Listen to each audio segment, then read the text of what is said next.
First of all, hello everyone. Thank you all so much for coming out today. My name is Adrian Tyson, and I graduated from TWU with a BA in acting and directing last December. And I'm Felix Ferris, a doctoral student studying the rhetoric of storytelling and its applications in the field of narratology. My research focuses on how iconic narratives can be made accessible and relevant today. And together, we co-founded Lamplight Theater Company, a nonprofit arts organization dedicated to adapting culturally significant literature for the stage. Between us, thank you. Between us, we've been a part of dozens of productions, and when people like us think about the theater, we love to imagine a packed house. There's a sort of electric hush when the lights go down just before the first line, with the audience all at the edge of their seats waiting. But since the pandemic, those audiences haven't fully returned. Broadway attendance dropped by over 2 million people, yes, but that's only half the story. Advertising campaigns would have us believe that Broadway reflects broader trends in the industry, but the enormous amount of sway and capital at its disposal complicates comparison. Now, I want you to go ahead and picture a Broadway production in your head, any Broadway production. Wicked, Hamilton, The Phantom of the Opera. What do you see? Think about the lights, the costumes, the sheer size and scope of the stage. All of that costs money, more than most of us can fathom. Can you take a guess? How much do you think a Broadway production usually costs to put on? Think about it. Millions? Yeah. Want to go for it? As reported by JW Theatrical, the total capitalization, or the aggregate sum of capital required to mount a production in its entirety, can range on Broadway from $9 million to $30 million in the case of new musical productions like The Great Gatsby currently And opening. tickets to see these shows cost hundreds of dollars, not accounting for travel costs and occupancy in New York City, which have risen exponentially over the past few decades. What they don't want you to know is that Broadway is not an especially representative example of the broader professional theater industry in the United States, and in fact accounts for only a tiny percentage of total productions mounted annually. According to the Broadway League, only 30 to 40 productions are mounted on Broadway each year. In contrast, tens of thousands of productions are staged annually in the United States, originating from regional, off-Broadway, off-Broadway, and university theaters, the majority of which are nonprofits. In fact, there are over 4,000 professional theater companies in the United States, a number that does not include community theaters, which the American Association of Community Theater reports as contributing an additional 46,000 productions every year. Using the most conservative estimates available and excluding community theaters entirely, we can calculate the total percentage of the industry represented by Broadway. 40 over 50,000. That's about 0.08%. Not even 1% of the total. Yet, Broadway productions and their touring counterparts earned $3.18 billion in 2023 alone. That year, 12.3 million people attended shows on Broadway. And although touring records are less reliable, it is reasonable to infer from prior years that another 17 million or so people attended touring Broadway productions across America. That's 29.3 million seats, generating $3.18 billion in 1 year. Meanwhile, Theater Communications Group, in partnership with SMU Data Arts, reported that the nonprofit sector generated about $3.6 billion in that same year. 27 million seats, generating $3.6 billion. That means that despite representing less than 1% of the total shows produced annually in the United States, Broadway extracts as much wealth as the entire nonprofit sector. Which is staggering. Yeah. However, according to media investment firms like Loeb & Loeb LLP, even in the pre-pandemic boom times, only 20 to 30% of all Broadway productions resulted in capital recovery, or the return of initial sum to investors, and the stats are only getting worse. So, if Broadway cannot guarantee recoupment in spite of its cultural monopoly on theater, what can nonprofit theaters do to survive the economic crisis at hand? They can raise ticket prices. Often excluding the very audiences they exist to serve. And so they did. When American Theater reported on this in 2023, they found that the average ticket price at nonprofit theaters had increased by $3 to $6 between 2019 and that year, sometimes pushing the total cost into the $50 to $60 range. This might seem insignificant in a vacuum, as it doesn't keep pace with inflation. That said, puzzling economic signs, an increased cost of living, and the growing availability of digital media has resulted in seating vacancies in nonprofit theaters across the country. They're not empty because people stopped loving theater. They're empty because consumers can't afford rent, much less a $60 ticket for a new production of a show they're not familiar with and might not enjoy. And when the price of entry climbs higher and higher, love is not enough. It becomes a luxury. That's when those beautiful empty seats start to multiply. It doesn't just cost money to fill a seat, though. It costs money simply to stand in front of one. Felix and I grew up in the middle of two different nowheres. I grew up in Fairfield, Texas, a place that is known for its peach farm and little else. And I was raised in Dahua, a rural township in southern China. My mom taught English as part of an international exchange program, which meant that I was miles away from any theater whatsoever. No local theater. No acting lessons. For me, the closest professional production would have been totally out of reach for a kid with no money and no ride. The fact that I am standing here talking to you about theater at all is some kind of miracle, frankly. Geography alone wasn't enough to keep us out. But geography isn't just about where you are on the map. It's about proximity to opportunity. And in the United States, geography is usually just another name for your class and racial identity. And when theater costs $60 a ticket, when the stories told on stages don't reflect our lives, when rehearsal schedules and leadership pipelines are built for the privileged, people will stop showing up to perform in front of wealthy patrons just to live in poverty. As a consequence of this phenomenon, the industry is saturated with part-time professionals and supported by the patronage of affluent consumers. And this is the natural result of an ecosystem designed around exclusion. So when audiences didn't return after the pandemic, it wasn't just about safety. It was about sustainability. Who had been priced out was important, sure, but also who had never been welcomed in.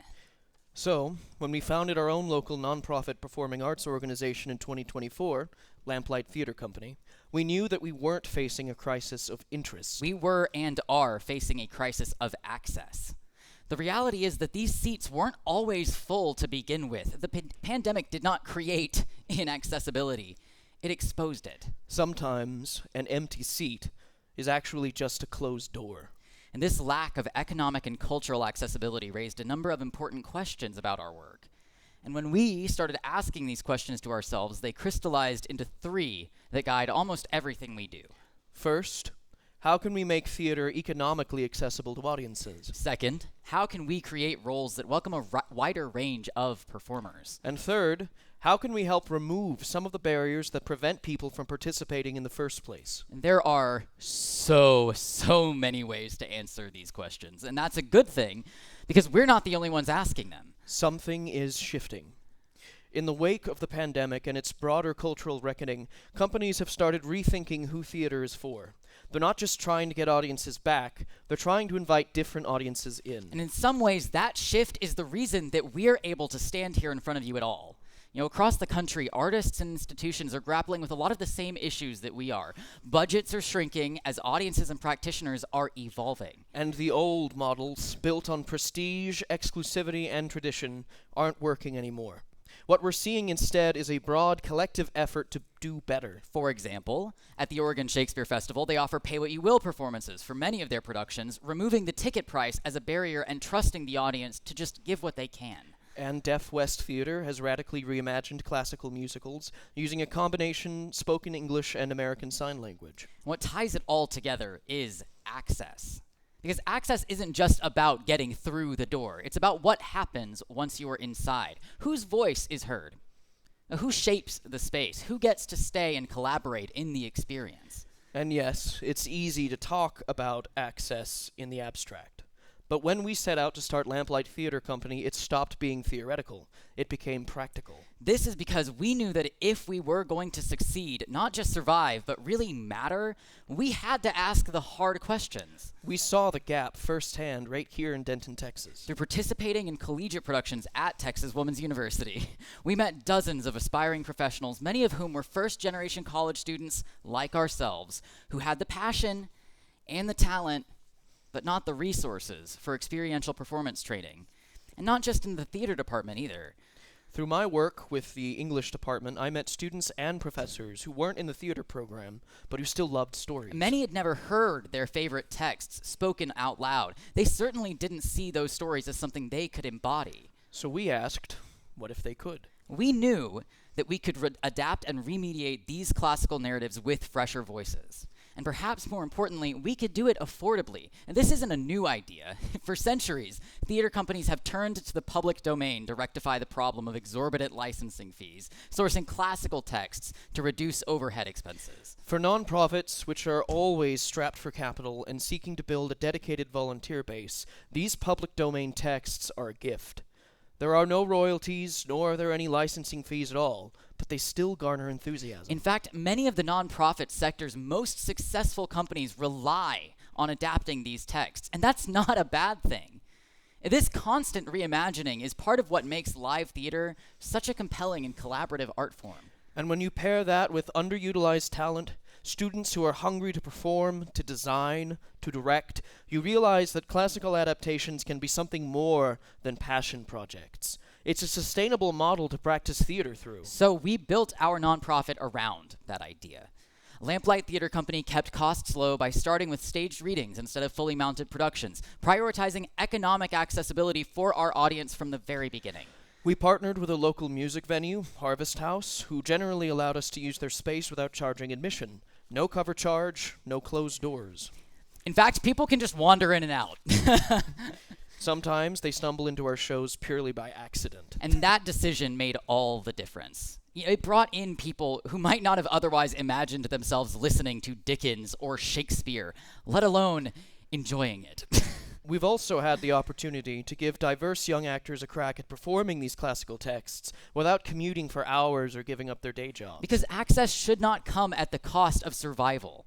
It should make space for people to build their craft without leaving their lives behind. Since beginning our project, we've produced original adaptations of works such as Beowulf, Frankenstein or the Modern Prometheus, Orpheus and Eurydice, A Christmas Carol, The Tragedy of Macbeth, and just last week, Sir Gawain and the Green Knight. And every time we've seen what happens when people are given the chance to take ownership of these stories and really connect with the material. Audience members often approach us confessing little to no experience in the theater, but they're not ashamed. They're excited because they understand, and they don't feel intimidated by what we're doing, even if the language is intricate. Because for once, they weren't shut out by language or cost or formality. We're doing our best to invite them in, and they can feel that. At our recent reading of Sir Gawain and the Green Knight, a patron came up to us and said, "Man, I don't know what book this is, but I like it." Actors who might not otherwise enjoy participating in productions based in difficult poetry started connecting with it too. And when we performed Macbeth, a handful of patrons confessed little to no prior understanding of any Shakespeare, and were shocked at how funny and jarring the dialogue can be. And that relatability is critical because it builds relationships with our audiences. An audience which, in turn, supports us through donations on their terms. The first season of Lamplight Theater Company, from September to December of 2024, reached around 300 patrons, earning $1,051 in total revenue. This is staggering, given that we started with an initial budget of $137. So we got a return on our investment, for sure. These audiences show up because the admission is free, or even just because they're looking for a place to hang out on a Sunday night.